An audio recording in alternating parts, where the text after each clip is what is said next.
vai me ajudar aí com o horário também. Eu tive que anotar só os textos aqui, porque como a Ana Fael disse, a Bíblia está cheia disso. E está tão cheia que não dá para ler tudo hoje aqui, mas dá para você ler. Em casa, abre por favor para mim, para ficar bem clarinho e cheio de ar agora. Obrigado. Como é que surgiu esse assunto? O Saulinho conversando comigo um dia ali, né, num cafezinho que a gente tem aqui de vez em quando, durante a semana, falou assim: Alan, a gente podia tratar, eu acho que o povo está precisando disso, porque é um mal aí violento demais, o povo está tudo estressado, está tudo ansioso e tal. Eu falei, é mesmo, vamos tratar disso na igreja? Porque eu sempre creio nisso e creio que a igreja, ela é o lugar onde se deve tratar, ou deve se tratar, de todo tipo de assunto que envolve a nossa vida. Mas aí, entrou na nossa mente evangélica, de uns anos para cá, e talvez até desde a evangelização, que era só assim, se tratar do espiritual, de salvação, sangue de Jesus, essas coisas assim, e a crentalhada está tudo doente.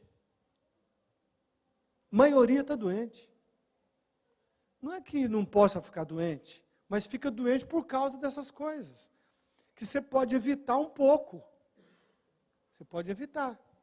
Nesse caso, você acabou de ouvir aqui, 2 especialistas do corpo e da mente. Agora você está ouvindo sobre o espírito. Quando eu falo para você assim, vem orar na praça, e você vai para a academia, você está fazendo o inverso. Não é pecado ir para a academia. Mas se você tiver tempo de orar, ou de ir para a academia, o que você vai fazer? Você vai para a academia, né? Por quê? Porque você dá mais atenção para o corpo. Porque dói, porque você está mole, porque tem barriguinha, ou porque você quer mostrar, ou um punhado de outras coisas. Você prefere a academia. Aí a oração, se der, eu vou investir um pouco. Aí o negócio começa a piorar no espírito. Por quê? Porque como Paulo diz, ele quer que Jesus venha e nos encontre íntegros, e quer que nós vivamos integralmente no corpo, alma e espírito. Que o vosso espírito, alma e corpo sejam encontrados íntegros na vinda do Senhor. Agora, ao mesmo tempo, ele diz assim que o exercício físico, que envolve o nosso físico, para pouco aproveita. Não é que não aproveita, viu, Murilo? Não é contra a sua profissão. Porque é a sua profissão e é bom. Eu gostaria de ter essa disciplina física. Mas eu prefiro fazer outras coisas. A culpa é minha. E eu preciso de exercício físico. Como a Ana Fael falou, como ele falou. Eu tenho preguiça de caminhar. Eu tenho preguiça de fazer exercício. Não gosto muito de academia. Aquela barulheira na minha cabeça me enche o saco. Que as músicas lá que eu não aguento. Mas eu preciso. Então eu tenho que fazer. Quem sabe eu dou conta de fazer? Até o dia que eu morrer. Vamos ver. Você vai perceber em mim. Mas por enquanto não dou conta. Mas no espírito eu dou conta. Aí você me chama para orar. Aí eu vou. Não que eu seja perfeito, ou quem vai entrar no espiritual seja completamente livre. Por quê? Porque tem a evangeligite, essa inflamação evangélica, pentecostal principalmente, doutrinariamente incorreta, que fala que tudo é demônio. Mas não é. Às vezes a pessoa tem um transtorno psíquico ou físico que ela precisa de tratamento naquela área. E um psicólogo, ou um psiquiatra, ou um medicamento vai ajudar bastante. Mas principalmente começa pela oração. Porque na Bíblia você pode observar os textos, como a Ana Fael disse, que vem os textos que vão te ajudar, falando de ansiedade, você precisa depois do consolo. Então, não dá tempo de ler o texto aqui que eu coloquei aqui, é só para eu lembrar. O texto de Saul. Eu vou dar um exemplo no Velho Testamento, depois no Novo Testamento e encerrar com Jesus. Saul Saul era um cara que começou bem. Ele era bonito, alto, mais alto que todo mundo, guerreiro, dava conta de lutar, etc.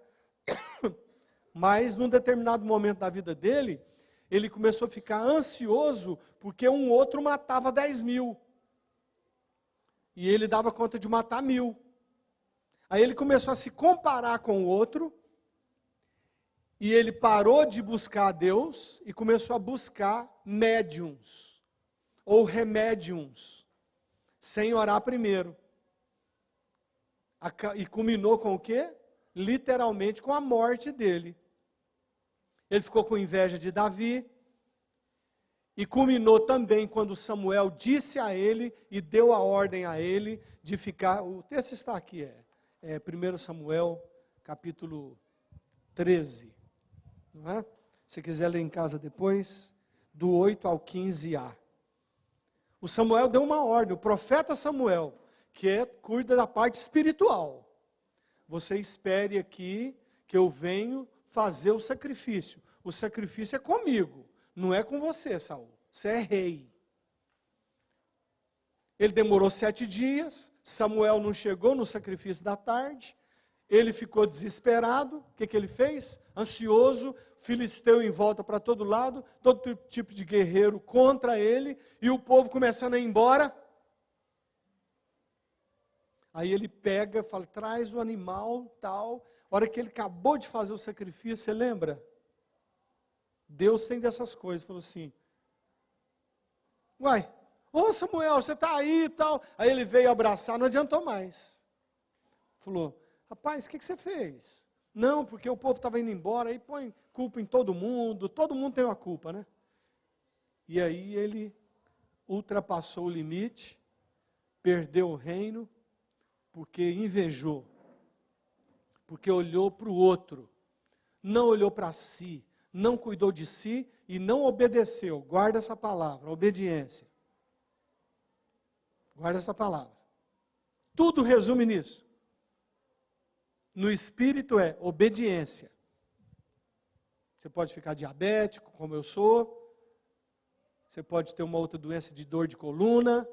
Você pode ter dor de cabeça. Pode ser algum sintoma, mas talvez seja um sintoma de ansiedade, porque isso está muito em voga hoje. Então, no Velho Testamento, você vê muitos outros exemplos de gente ansiosa. Mas você vê gente como Davi, que consultava em tudo. E Davi não tinha problema de ansiedade. Ele tinha um problema de tristeza, às vezes, na alma, que era pecador, que pecou. Por que estás abatido, ó minha alma? E por que te perturba em mim? Por que te perturba dentro de mim? Aí ele diz assim, espera em Deus, pois ainda o louvarei. Ele esperava em Deus, por quê? Porque era um homem segundo o coração de Deus, mas tinha suas lutas. Ficava ansioso, às vezes, mas era um homem na linha de obediência. E ele vencia. Saul já não venceu. Já sucumbiu, já perdeu o reino, porque desobedeceu. E ficava ansioso porque deixou de confiar em Deus. O segundo texto, que a Nafael foi o primeiro que ela colocou lá, esse texto é um texto chamado Versículo Obadias, que o Chiquinho mandou a gente decorar. Eu não podia fazer prova todo ano se eu não apresentasse uns 14, 16 versículos de cor. E eu decorei esses versículos e hoje eu uso aqui todo domingo quase com vocês. Obedecer é melhor que sacrificar. E um dos outros é Filipenses 4, 6 e 7. Que alguns, por andarem comigo, eu já falei, decore isso aí. Não andeis ansiosos de coisa alguma. Em tudo, porém, sejam conhecidas diante de Deus as vossas petições, pela oração e pela súplica, com ações de graças. E a paz de Deus, que excede todo entendimento, guardará os vossos corações, espíritos, as vossas mentes em Cristo Jesus. A psique. Pronto. Está vendo? Resumido em Filipenses. Se você decora esse versículo e põe em prática, começa com o não. É um mandamento o não andar ansioso. Então por que você é ansioso? Porque desde pequenininho, o Saulinho explicou aqui, que você teve uns traumas lá, umas coisas que aconteceram, e você não trabalhou na vida, você foi para a academia. Ao invés de orar mais. E isso não vai curar dentro. Lembre, eu não estou falando contra. Eu estou dando a dica do que é prioridade, que é a oração e a obediência. Então é um mandamento. Não matarás é mandamento? Não adulterarás é mandamento? Não mentirás é mandamento? Não vai cobiçar a mulher do próximo é mandamento? E não andeis ansiosos é mandamento? É, também. Mas o povo não obedece. Aí o que acontece? Fica doente. A gente vinha conversando no carro sobre isso. E essa questão de obedecer, sendo melhor do que o sacrificar, porque no capítulo 15, indo depois do 13, o Samuel fala, porém Samuel disse, que é o outro versículo Abadias, tem porventura, olha aqui, o Senhor tanto prazer em holocaustos e sacrifícios, culto, religião, fazer coisa, quanto em que se obedeça a sua palavra? Eis que o obedecer é melhor do que o sacrificar, e o atender melhor do que a gordura de carneiros. Isso cura. Obediência cura. E desobediência dá depressão, dá estresse. Estou indo para o final, viu, Saulinho? E eu vou encerrar com Jesus. Toda a Bíblia, e todo mandamento, e tudo aquilo que você faz e eu faço, eu não sou perfeito, mas eu estou tentando. Como diz Paulo, não cheguei no alvo não, mas eu prossigo para o alvo. Para o prêmio da soberana vocação daquele que me chamou, para a coroa, naquele dia. Qual é o seu alvo de vida? É o céu? É o reino a partir daqui? Ou é aqui? Se for aqui, você vai ter paliativos, a medicina vai te ajudar, a psicologia vai te ajudar, a psiquiatria vai te ajudar, a igreja vai te ajudar, a religião vai te ajudar, mas lá no fundo não vai ser tratado.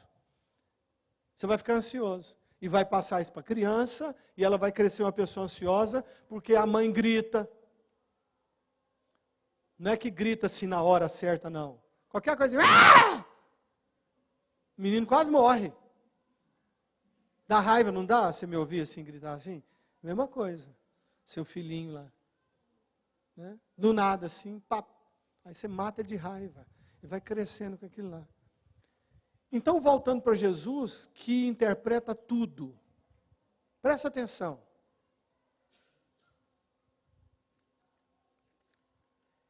Por isso vos digo, não andeis ansiosos pela vossa vida. É mandamento ou não é? Sim ou não, gente? Então, vamos fazer? Aí ele detalha, porque Paulo tratou teologicamente, e num versículo, em 2 versículos, ele resume tudo. Dá para a gente estudar tudo lá. Mas Jesus, ele detalha naquilo que toca no Misael e em você, como mãe. O que eu vou comer na Mongólia? Como é que vai ser a saúde dos meus meninos na Mongólia? E a passagem para a África do Sul? Sabe por quê? Porque depois que aconteceu, e você dá conta de comprar, é uma bênção. É o que eu falo de fé a posteriori, que eu detesto. Vem contar vantagem. Não conta vantagem. Tem que ser antes. Tem que confiar antes, porque é uma questão de fé, de confiança. Quanto ao que há vez de comer, precisamos beber, corpo, a vez de vestir. Não é a vossa vida mais do que o alimento? E o corpo mais do que as vossas vestes? Obedecendo, o seu corpo vai ficar mais equilibrado. Você vai poder vestir roupa bonita da Lena. O que adianta você não ter saúde e comprar um vestido da Lena caríssimo? Você não vai poder ir na festa, porque você está de cama. Você adoeceu porque a sua vizinha, ou a sua sogra, ou a nora, ou o parente, ou o pastor, falou um trem que você não gostou, você guardou aquilo lá e ficou e tal, o vestido vai ficar lá no cabide. Observai. Ele fala, não faça isso, mas faça isso. O quê? Observe. As aves. Observe que o vosso Pai as sustenta. Vocês não valem mais do que passarinho? Qual de vós, por ansioso, a palavra aqui, qual de vós, por ansioso que esteja, pode acrescentar um dia, ou um côvado, ou um centímetro à sua vida, à sua altura, à sua estatura? Não, agora eu vou curar da diabetes, eu estou bem aqui e tal, eu não vou ter cabelos brancos. Como você falou, pastor, o senhor está pintando seu cabelo? Né, Helena? Falei, não. Porque é assim. Não quero ficar de cabelo branco e tal, etc. Eu quero ficar, então pinta. Porque vem. Mas quem é que pode fazer isso? Comandar o seu próprio corpo. Você pode, Clarice? Não, eu vou sarar agora, eu vou sarar, estou bem, eu vou... Não dá. Não dá. Tem que administrar isso. E por que andais ansiosos quanto ao vestimento? Por que a indústria da moda, ela pega tanto as pessoas pelo coração? É porque é aparência, segurança, insegurança. A pessoa chega lá e fala assim, eu quero um vestido para a festa tal da prefeitura. Você já tem alguma cliente que veio aqui, que vai lá? Eu tenho algumas. Eu quero um vestido diferente. Não me dá um vestido igual. Aqui. Jesus aqui. Você já viu a sua mulher? Não sei se a sua faz isso, né? A minha fazia mais, hoje faz menos porque eu vou administrando ali, ensinando. Não, mas eu não posso, se eu não tenho roupa, abre o guarda-roupa, está quase despejando aquele trem em cima de você. Tem trocentas roupas lá. Mas não pode, porque a outra já viu, a mulher decora esses trem, rapaz. Não sei como. Elas decoram, não, mas você está repetindo. Aí depois é que esse trem, né?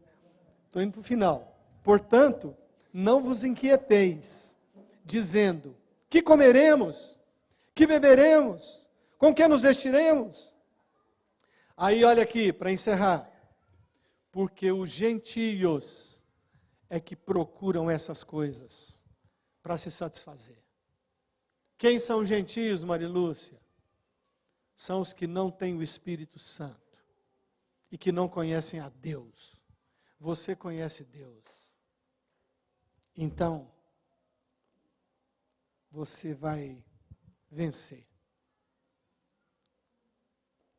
Caráter, como o Saulinho explicou do Anthony aqui, ele vai ajudando, ele e a Diana vão ajudando o Anthony, principalmente os dois. E a responsabilidade é dos dois. Não é? Quando eu falo com o Anthony aqui, sério assim, igual homem e tal, ele... O Anthony nem olhava para mim antes, ele era assim, todo arredio. Hoje ele é meu amiguinho, me deu o convite pessoalmente do aniversário. Chegou, deu para mim. Mas eu falo igual homem com ele. Ele não está na hora de falar, você quer papazinho? Não. Você vai criando o caráter nele. Personalidade ele já tem, que é forte, né, Saulinho? Aí é a desculpa dos pais, né? Ah, personalidade forte, não sei o quê. Aí vai crescer aquela plasta, aquele trem. Você já ouviu tudo aqui. O que eu faço então, Marcelo? Hein, Sueli? Não ande ansioso. Se Deus quiser dar um filho para vocês, Ele dá na hora dele. Você ora. Quantas grávidas que eu já orei e Deus quis dar e não podia? Quantas? Dezenas. Nessa área. Por que você não ora mais? E pede para Jesus te ajudar. Porque a ansiedade, ela vai ser como um exercício físico. Quanto mais você exercita o músculo da ansiedade, mais ansioso você vai ficar. E aí, você trabalha isso no casamento, porque mulher é igual menino também. Ela vai pedindo os trem. Vai pedindo, você vai dando, quando a hora que você não der, vai dar birra. Vai fechar a madre, que ela seja excomungada, em nome de Jesus, se fizer isso. Presta atenção, isso não é machismo. Porque Paulo fala que as orações sejam interrompidas só quando vocês forem deixar de ter relação sexual por mútuo consentimento. Não tem nada de cobrança um do outro nessa área, não. Senão vai causar estragos violentos. Meu desejo como pastor é que você seja uma pessoa equilibrada nessa área de ansiedade e comece a confiar para valer. E só vem através da terapia. Ouviu o quê? Palavra de Deus. Se você não lê, meu filho, vai ficar só na palestra aqui. E aí, é isso aí. Quem quiser fazer uma pergunta, você arruma a caneta, faz a sua pergunta, ela vem aqui para a mesa e nós vamos ver quais as perguntas que nós vamos responder aqui, tá bom? Vamos gastar um tempinho mais nisso aqui para responder as perguntas, depois a gente encerra com oração. Será que nós podemos dizer, pastor e Saulinho, doutora, que a ansiedade na sociedade de hoje, ela é produzida assim? A gente vê na televisão, aí aquilo te causa uma sensação, eu preciso ter aquilo, e aí quando vai para a realidade dos fatos sobre... principalmente sobre comprar, porque o texto fala sobre comida, sobre vestimenta, né? Então é coisa assim para você comprar, e aquilo causa ansiedade, aquilo dispara alguma coisa na nossa cabeça, que a gente é movido a ficar ansioso. O conceito de necessidade ele é criado. É claro que nós temos a noção de que precisamos comer e dormir e tal. São necessidades básicas, né? Mas a noção de necessidade, ela não se resume só a necessidades básicas, né? Hoje tem necessidade de ter um celular, dependendo do que você faz, tem necessidade de ter um carro, para trabalhar e por aí vai. Só que isso vai tornando-se uma lista sem fim e que, de fato, nós vamos sendo ensinados, para além de ensinados, nós vamos sendo estimulados. O estímulo ele vem principalmente pela mídia, porque você vê, você ouve, você lê algo a respeito, e à medida que você vai interagindo com isso, isso pode vir e ser eleito por você, pela sua mente, como uma falta. Então, a necessidade é uma falta. O que você tem quando você tem uma falta? Você quer suprir a falta. Então, de fato, a gente tem também esse cenário que nós vamos elegendo, que nós temos algumas faltas, necessidades de, e cada vez mais, por existirmos, a gente existe para satisfazer certas necessidades. E aí o grande desafio talvez seja esse, de você se questionar sobre necessidade, de você fazer um diálogo interno. À medida em que a falta vem, e toda falta, quando ela existe, ela gera uma certa angústia inicial, porque eu preciso satisfazer aquilo. Talvez o grande desafio que você tenha, e eu tenho, em alguns momentos, é perguntar por quê? Por que eu estou sentindo falta disso? Será que de fato isso é vital? Ou aonde eu adquiri essa ideia de que isso é vital ou não é, né? Então é um exercício que a gente tem que fazer, sem dúvida. Qualquer outro. Nós podemos dizer que a ansiedade, ela também é um fator espiritual? Ela é uma luta espiritual? Ela tem alguma origem espiritual? Aí eu acho que Claro. Claro que sim também. Porque o homem, ele é espírito, alma e corpo. Mas presta atenção, o que vai passar para o céu é você. Eu não vou ser um Alan diferente no céu. Eu vou ser o Alan que você conhece. Quando eu tiver um corpo novo, o espírito vai ser esse aqui. O da Nafael vai ser ela, etc. Só tem que, por causa da nossa vida aqui na terra, nós esquecemos que o espiritual é que tem que reger tudo. Como eu disse, oração e academia. Entendam, irmãos. Quando eu falo isso, você tem oportunidade. Tem gente que fala assim, ai, não tem reunião na igreja. Tem no mínimo 3 por semana que você não vai. Porque você tem outras coisas para fazer. Você não dá prioridade ao Espírito. E Jesus falou que essa consequência, ela vem para o corpo, para a alma e para as coisas visíveis. Quer comer, você quer vestir. Mas é claro, Saul, a ansiedade que ele tinha era tão grave que ele se desviou de Jesus completamente e foi consultar médiuns. Nossa, que horrível. Vamos pensar na nossa vida. O que a gente faz hoje? A gente só não vai no centro espírita consultar médiuns. Mas pensa na vida espiritual. Pensa. Pensa no relaxo espiritual, falta de leitura, falta de oração, e assim vai. Então, é claro, o Espírito. Uma pergunta um pouco mais técnica, digamos assim, a ansiedade, ela pode ser uma causa da agressividade de crianças? A ansiedade, ela tem algum fator de começo, assim, algo que nós possamos identificar, olha, eu estou indo para a ansiedade, rumando para a ansiedade? Deixa o Rafael responder.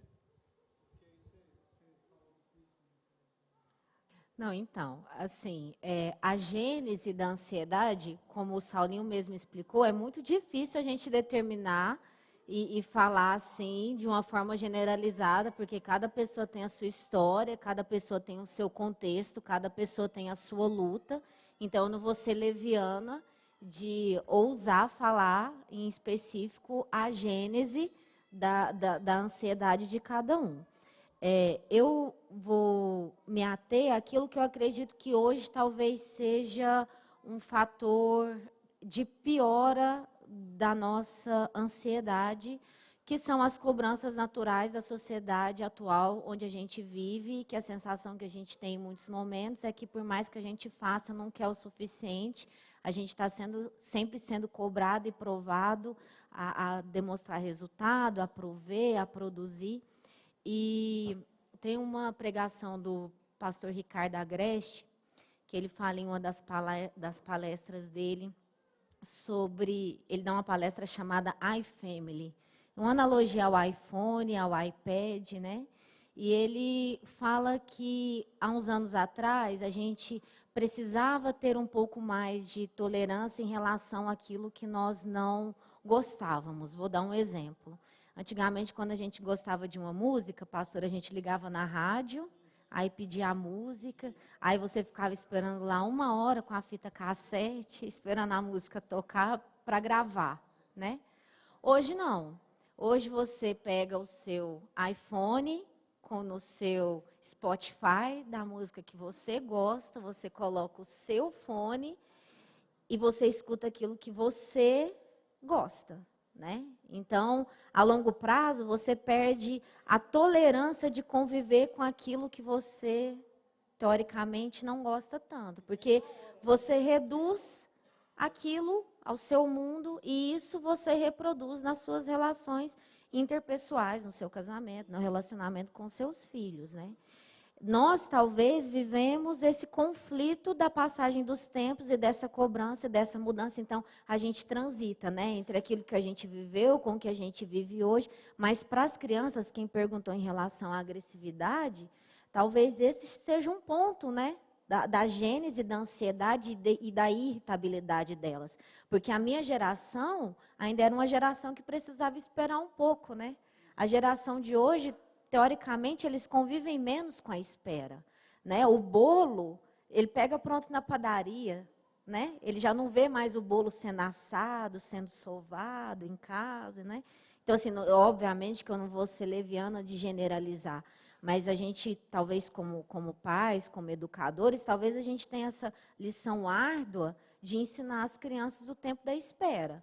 Porque como o Saulinho falou da questão dos pais, Talvez nós tenhamos essa visão porque nós vivemos em outros tempos, mas às vezes eu me preocupo com as crianças de hoje sendo pais, né, a longo prazo. Tá? Não sei se eu consegui responder, mas...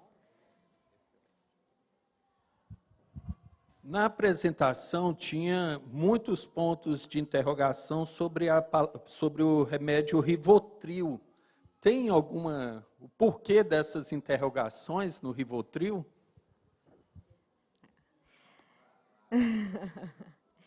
Então, é um pouco do que eu expliquei durante a minha apresentação. Em nenhuma forma a gente vai chegar aqui e falar que o remédio não serve, não adianta. O que eu quis passar para vocês é que o Rivotril, ele não é uma medicação de base de tratamento de transtorno de ansiedade, né? Ele não é para ser usado como base de tratamento. Por quê? Porque ele é como se ele fosse uma dipirona da ansiedade, né? A dipirona tira a dor. Você está com dor de cabeça, na teoria você vai lá, toma a dipirona, a dor passa. Mas o porquê que você está tendo dor de cabeça? Será que tem alguma coisa por trás dessa sua dor de cabeça? Que a dipirona nunca vai te responder teoricamente. O Rivotril é a mesma coisa. Ele tira o sintoma inicial, o sintoma da descarga que eu falei da adrenalina, mas ele não é a base do tratamento, né? Então, bem possivelmente aqui, alguém que já tenha procurado um médico, já tenha a indicação do tratamento farmacológico, bem possivelmente o médico não passou o Rivotril sozinho, ele passou o Rivotril com outro remédio. E aí, às vezes, equivocadamente, as pessoas falam, mas eu não vou tomar o outro não, vou tomar só esse aqui, porque é esse aqui que me trata. E, na verdade, você não está fazendo o tratamento pela literatura médica, o tratamento preconizado. E se o médico passou o Rivotril é porque ela é simpática, ele é ruim, né?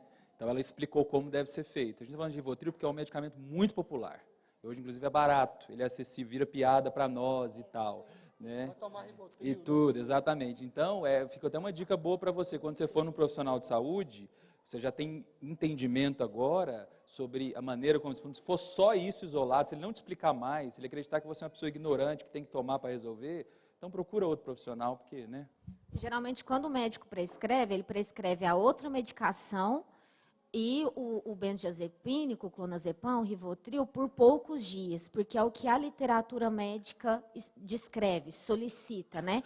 Que seja feita por poucas semanas, só para o paciente sair daquela crise inicial, que é um pouco do que o Saulinho falou, de sensação de morte iminente, né? Para tirar o paciente da crise, mas não para basear o tratamento, o plano terapêutico, só com benzodiazepínicos.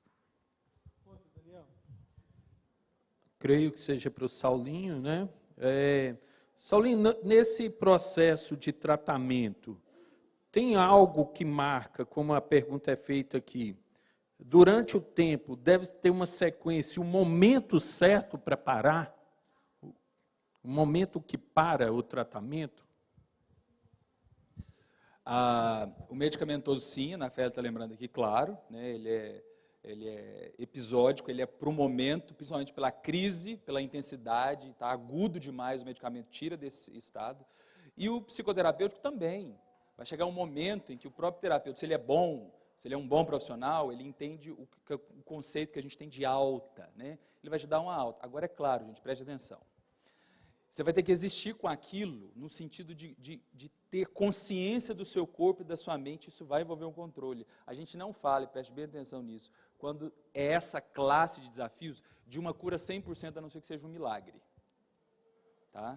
Então, quando a gente fala de depressão, de ansiedade, a não ser que seja um milagre de Deus, de tirar com a mão, isso não sai com a mão, porque é muito subjetivo. São muitas coisas envolvidas. Ainda que você ressignifique a sua maneira de pensar, vai ser um desafio sempre para você. Agora, claro, é possível existir com tudo isso, é possível você ter melhora significativa, é possível ter total enfrentamento disso, é possível se sentir muito bem e existir sem isso?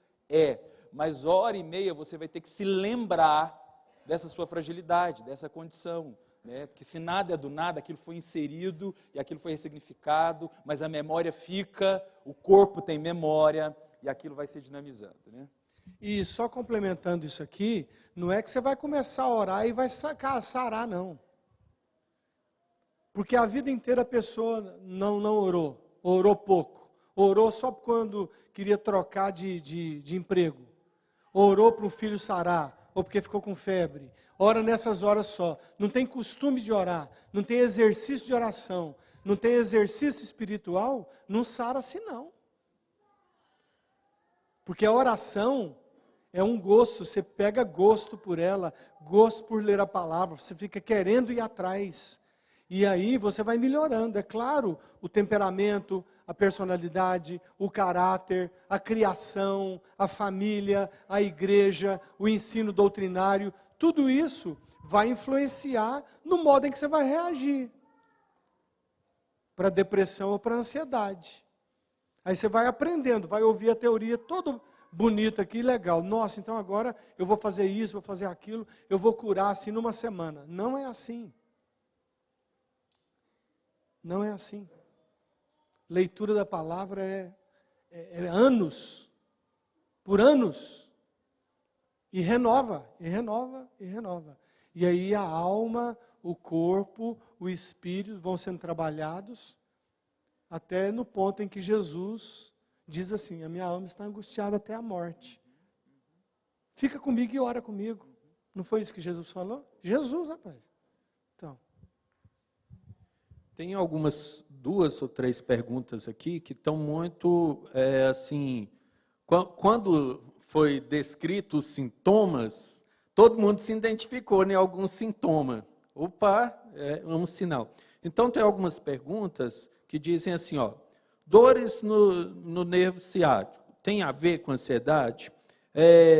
Ficar com coisas que eu não consigo controlar, será que isso é um transtorno? Como é que eu vou saber se aquilo, daqueles sinais que vocês passaram, se aquilo não se é, né, aliás, um sintoma da ansiedade?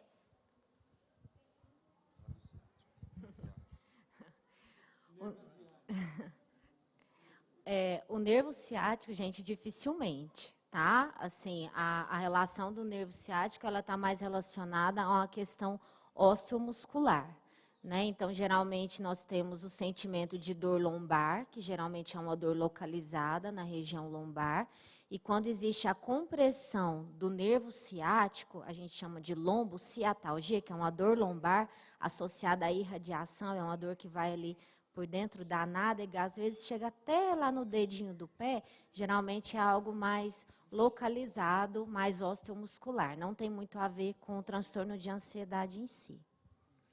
Sobre a falta de controle, é muito interessante como a nossa mente funciona.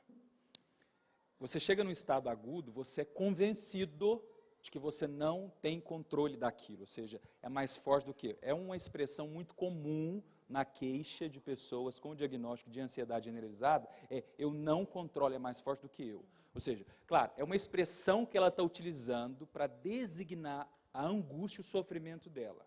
Agora, nós não podemos falar que isso é uma realidade nua e crua, porque senão para que tratamento então? Então preste bem atenção, é um convencimento que você teve ao longo do processo, que chega no estágio crônico, e a única expressão corporal que você tem é, eu não controlo.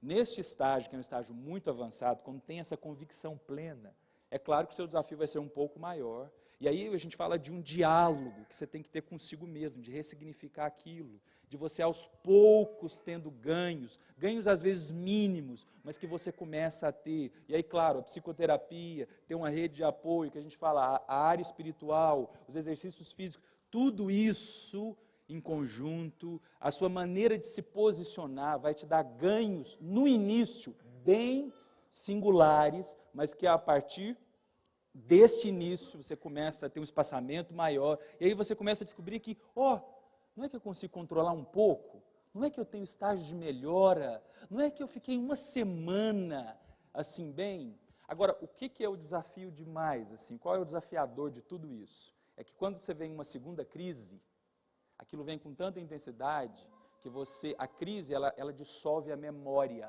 positiva que você teve da semana que você teve um ganho sem ansiedade. Então, quando vem a segunda crise, ela fala assim, tá vendo, você não tem controle de coisa nenhuma. Mas você teve uma semana de bem-estar numa pessoa que tem muita crise, já é alguma coisa que diz para você que você tem, que é impossível estabelecer um diálogo, né? E tal. E ter que lidar com a crise ou com a recaída faz parte do processo. O grande desafio é quando a recaída ela vem e ela te convence de que você, de fato, não tem controle. E aí a grande questão para nós de ordem é isso que eu estou trazendo para você de maneira didática, que é esse diálogo consigo mesmo, que é esse processo de pegar tudo que tem disponível de recurso e você ir se apropriando disso, e você tendo momentos bons, momentos de caída, e aí o que você percebe no tratamento, quando ele é feito, é que esses momentos de recaída começam a ficar menores, e os momentos que você fica mais, assim, de bem com a vida, com você mesmo, ele fica mais espaçados, né? Pronto, obrigado, Daniel. Nós vamos encerrar assim. Primeiro, lembra o que a Nafaele falou? O Saulinho falou e eu falei. Nós somos seres humanos passíveis de ansiedade ou de qualquer outra doença. Para ficar doente, basta ter saúde, né? Estava vendo ali a mãe do Saulo, né? Ela está aí ainda, Saulo? Está ali. Tem 87 anos, é uma senhora muito saudável. Ontem nós estávamos conversando lá no aniversário do Anthony, e ela veio assim, ela é toda alegre assim, saudável, tal, etc, né? Deus deu a ela. Ela já tem uma irmã mais nova que ela, que nas palavras dela está cheia de doença. Não é assim? A minha mãe tem 73. E ela toma só um remédiozinho desse tamanhozinho sobre tireoide. Eu tomo 7. Não é? Então, assim vai. Então, vai acometer ansiedade ou doença em qualquer um de nós aqui. Ninguém está livre, não. Então, por causa disso, não se culpe. Porque você é assim. Agora, procure ajuda, né? Você está com ansiedade, não tenha medo de falar, não, eu sou ansiosa mesmo, ou ansioso mesmo e tal, etc. Procure ajuda. Procure ajuda espiritual, da doutora ou do doutor, do psicólogo ou da psicóloga, do remédio, da psicanálise, enfim. Tem tantos recursos maravilhosos hoje para te ajudar a vencer aquilo. Não se culpe. E ainda, a ansiedade ou essa falta de busca, ela não significa que demônio vai entrar, mas pode entrar. Aí o negócio fica mais feio ainda, porque tem pessoas que são ansiosas, são depressivas e chegam num grau tal que atingiu o espírito lá no íntimo mesmo. E aí é através de oração. E aí tem que haver uma atuação do Espírito Santo em quem está tratando daquilo e quem está sendo tratado. Pode ser? Pode ser também. Mas não venha com essa conversa evangélica que tudo é demônio, não, porque não é. Os demônios, eles só agem se tiver uma brecha lá, uma porta para entrar. É por isso que a palavra de Deus é maravilhosa e diz: resisti ao diabo e ele fugirá de vós. Nesse caso espiritual. No caso da ansiedade, você ouviu vastamente aqui, talvez o que você nunca ouviu na sua vida numa igreja sobre ansiedade. Estamos abertos, todos nós temos WhatsApp, você pode pegar o telefone da doutora aqui, depois consultar e tal, etc. Tal, pergunta, faz consulta com o Saulinho, vai atrás. Se você se diagnosticou assim, já no nível assim, puxa vida, eu sou assim desse tipo aí, eu estou atrapalhando a mim mesmo, eu estou atrapalhando meus filhos, estou criando errado. Tem tempo, enquanto está pequeno. Depois que fica grande, o buraco é mais embaixo. Aí é diferente, é difícil. Não é impossível não, mas tem que haver o milagre. Porque eu conheci pessoas já, extremamente depressivas e aquela coisa assim, Deus tirou com a mão. A pessoa virou outra, mas Deus quis. e outras que fazem tratamento até hoje, que eu conheço há muitos anos, aqui em Uberlândia e fora daqui também. O nosso desejo, meu, do Saulinho, da Nafaele, quando tivermos algum assunto assim, Nafaele, que vai envolver essas áreas, nós de vez em quando vamos fazer isso, porque isso é espiritual, isso é para a sua edificação. E eu quero que você seja um crente sadio. Eu torço pela sua família, como Saulinho, a Nafaele e todos nós. Tá bom? Nós temos...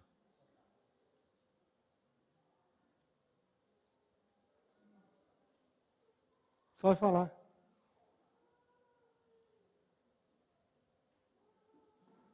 O que foi, Conceição? Não, o que é que você quer falar? Sobre o Júnior. Tá, fala bem rapidinho. Irmãos, como todo mundo conhece, o Júnior é uma bênção em relação ao que tudo que foi falado aqui. Esses medicamentos, anticonvulsivo. Quando ele parou de dar convulsão, ele estava dando 5 convulsões por dia. Então, e quando criança, o Júnior andou com 5 anos e meio. Não tinha quem dissesse que ele ia andar. Eu punha ele sentado, ele babava, era aquela coisa. Mas eu creio que o Júnior é um milagre. E tudo que foi falado aqui, eu tenho uma vivência grande. Porque são 54 anos de experiência. Mas eu tenho muita experiência com Deus também. Porque ele já, às vezes, se apanha em fase depressiva, mas eu estou sempre mostrando para ele a palavra de Deus, o quanto Deus é fiel e o quanto Ele tem cuidado dele. E eu falo, desde que antes de você nascer, Deus cuidava de você. E vai continuar cuidando. E eu falo para Deus, o meu problema com Deus é o seguinte, é que eu preciso do Júnior e o Júnior precisa de mim. Então, que Ele preserve a nossa vida com saúde. Então, eu só quero dizer para vocês que o Júnior é um presente de Deus na minha vida. Eu nunca achei ele pesado para mim, porque eu sei que Deus está no domínio e está conosco. E é isso que eu queria falar. Obrigado, Conceição. Nós teremos o nosso almoço, todos estão convidados e eu incentivo você a continuar ofertando no almoço, para nós termos o almoço sempre ativo. Semana que vem, nós teremos, então, a nossa vigília, nessa semana, né? Porque começa hoje a semana. Quinta-feira, às 20h, aqui ou no Montinho, de acordo com o tempo. Iremos de 8 à meia-noite por ali. Nós teremos o jejum, a partir do sábado, meia-noite, encerrando com o domingo, 2h, 2h30, e teremos a ceia do Senhor no domingo. Vamos ficar em pé e vamos orar. Obrigado, doutora Nafaele, obrigado, Saulinho, obrigado a todo mundo. Todos os visitantes são bem-vindos em nome de Jesus. Deus abençoe a cada um em nome de Jesus e voltem a estar conosco. Por favor, se você puder trazer um bolinho, essas coisas, a Vide vai fornecer um chazinho, um café e o leite com Toddy. Mas traga um bolinho, biscoito, pão de queijo, essas coisas assim. Vamos pegar nas mãos uns dos outros para a gente orar?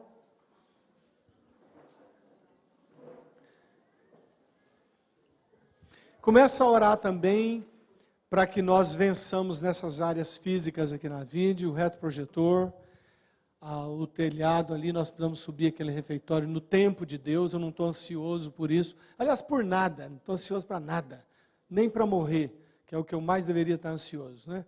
Então, para orar, para Deus dar para nós essa condição de comunicarmos o melhor para as pessoas que vêm aqui. O retroprojetor é para comunicação. E a Jocum tem sido muito graciosa, viu, Saulinho? Todo domingo eles trazem um retroprojetor e isso aqui vai desgastando, essa luz vai desgastando, né? O telhado vai aguentando. Os cabos do som estão milagrosamente aguentando. A roçadeira está vindo, em nome de Jesus. Mas é preciso que você abra o coração, seja tocado e nos ajude. Ajude a você mesmo aqui na sua casa, na sua igreja, a gastar mais dinheiro aqui. Em nome de Jesus. Senhor, obrigado por esse tempo. Abençoe os nossos corações. Obrigado pela vida do Saulinho, da Nafaele. Muito obrigado pela exposição, porque todo mundo ouviu e o Senhor nos ensinou. E nós queremos glorificar o teu nome. Bendito seja o Senhor. Em nome de Jesus, amém.